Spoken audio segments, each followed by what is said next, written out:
Please give it up for Evan Kenneth Jones!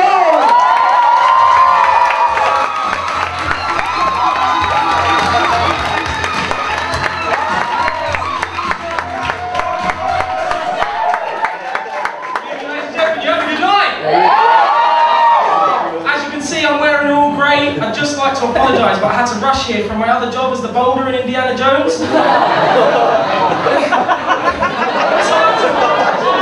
see how my stage is very flat to the audience. I was going to have like an escalated stage, but my last gig, I tried to do a stage dive and ended up killing 4 small children. I'm joking, it was fine.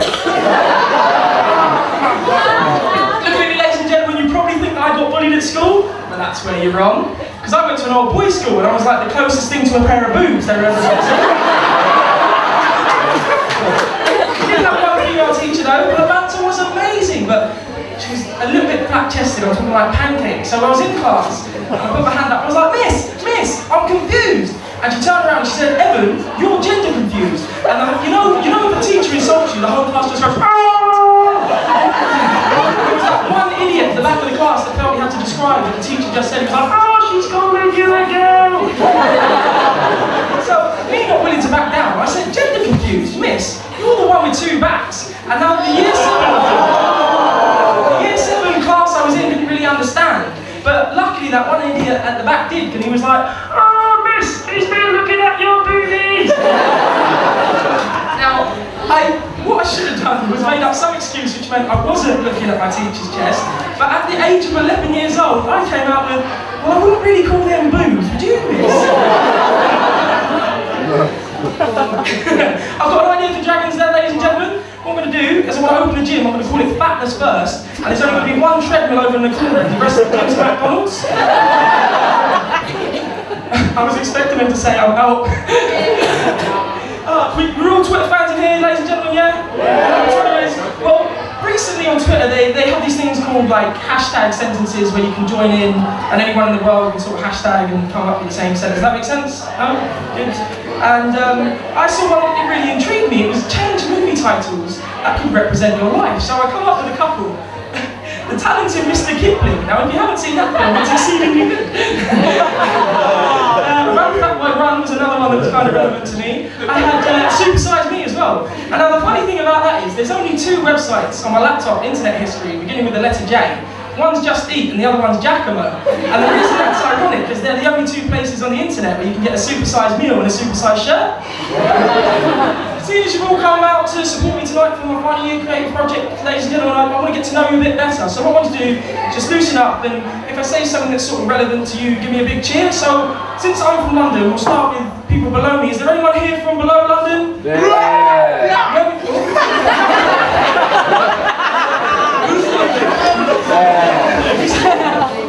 Good? Where are you from, buddy? Devon. Come all the way from Devon to see my show, that's sweet. What's your name? Huh? Oh, Lizzie, that's nice. Right, I'm going to continue with the rest of the show if you don't mind, Lizzie.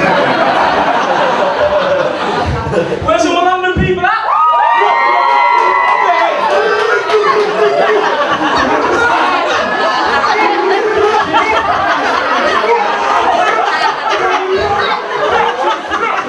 That's the problem with people from London. If you put them all in the same room and start shouting out the postcode, they're like, look, there's the people!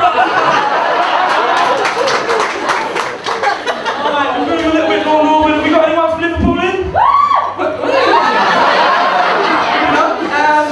Got anyone from Manchester? No? Good.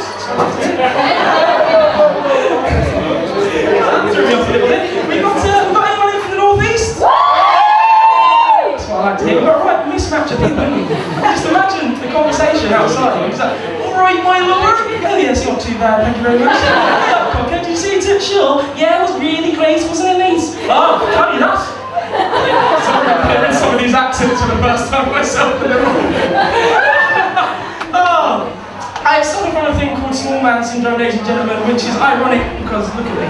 But no, I'm only 5'8", I'm quite short, and it didn't really help me through life because I'm very insecure anyway. I'm not particularly insecure about my height or my weight, but I'm hung like a butterfly. I'm not very well endowed, it's like brown down there. For those of you that don't know what I'm talking about, I have a tiny penis. It didn't used to affect me until, you know, certain things crop up in your life and then it really hits you hard, like showering after football. Clever, like showering after football, I used to do it all the time until the jokes started coming out. I'd be there in the shower and then one of the lads would be like, "Oh, Evan, is your shower set on cold? Is it always that sort of thing?" I wasn't ready for that sort of answer, but you know, it really hurt me with the ladies as well. I had no confidence and then I thought, hang on a minute, that is the best chat-up line in the world. So I'm like, "Hey babe, can I talk to you for a minute?" Well listen darling, I'm not going to lie to you, I've got a really small penis, but you go back to your house and find out if I'm telling the truth, you love me no matter what, because if it is small, you're not going to get hurt, and let's face it, we can both have a good laugh, but if I'm lying, then you're in for the night of your life.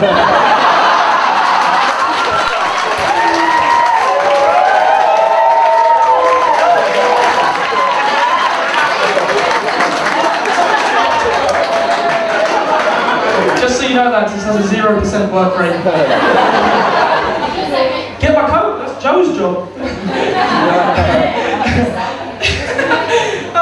Yeah, but I'm not going to lie to you ladies and gentlemen, I got a bit lonely, I was sick of dating my right hand, so I applied to one of these dating websites. Now don't judge me, apparently 1 in 5 relationships starts online, so the way it works is you send a message, blah blah blah, so I sent a message to this girl, she said yeah, we're having a date, it's all good.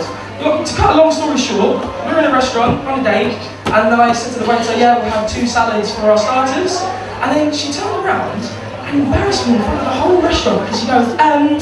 I was like, yeah. She was like, can you tell me why? When a seagull shits, it comes out white, and when a bull shits, it comes out green, and then when a rabbit shits, it comes out in little tiny pellets that look like Nesquik. And I said, no, why? She goes, well, if you don't know about shits, then don't even think you can order for me. I was like, what? I said to her, wait, what are you embarrassing me on our first date for? She goes, oh, sorry darling, it was just a bit of banter. I said, yeah, well, it's all banter until somebody dies. She stayed to the end of the day, which isn't too bad because I got to eat both meals, but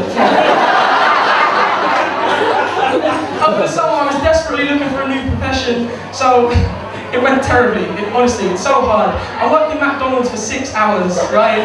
6 hours, and it wasn't because it wasn't a great workplace or anything like that. It was because I was scared, to be perfectly honest with you, because basically when you work at McDonald's, each break you have, you get like a drink of Coke and you get a Big Mac. Now the reason I was scared is if 6 Big Macs ever went missing from the kitchen, who were they going to blame? I quit that job, ladies and gentlemen, and I got sacked from another one. I'm not going to lie to you, I trust you all.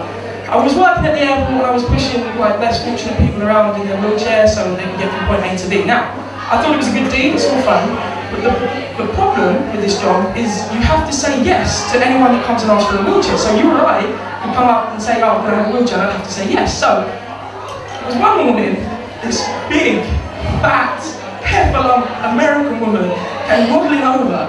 She's like, I have a wheelchair, and the problem was, I was the only one strong enough to push her around the airport.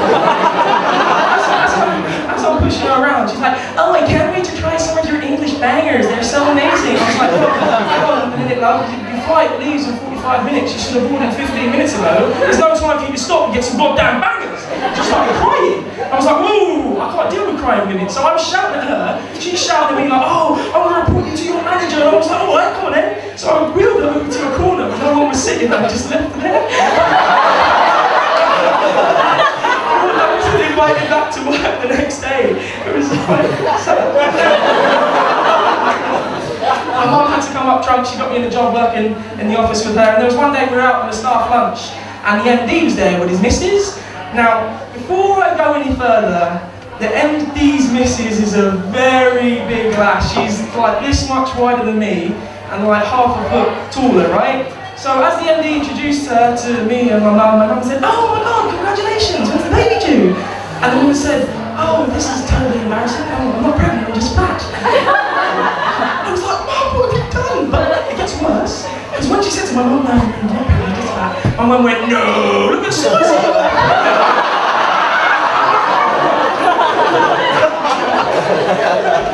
It was one day, I was on this bus, right, and I'm sitting just behind the pushchair area, and there's a skanky looking woman sitting there in the pram. She gets her toddler out the pram, puts her on the seat next to her and says, stay there. Now the kid, being a kid, jumps out the chair, runs about the yard, turns around, runs back at the woman and says, I love you, mummy! And the mum goes, shut up! It was terrible.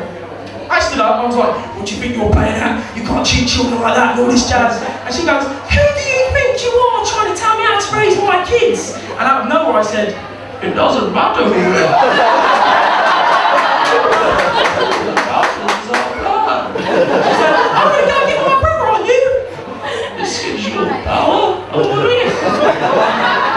She said, why are you doing that stupid voice? Is that supposed to be banter? It's all banter until somebody dies.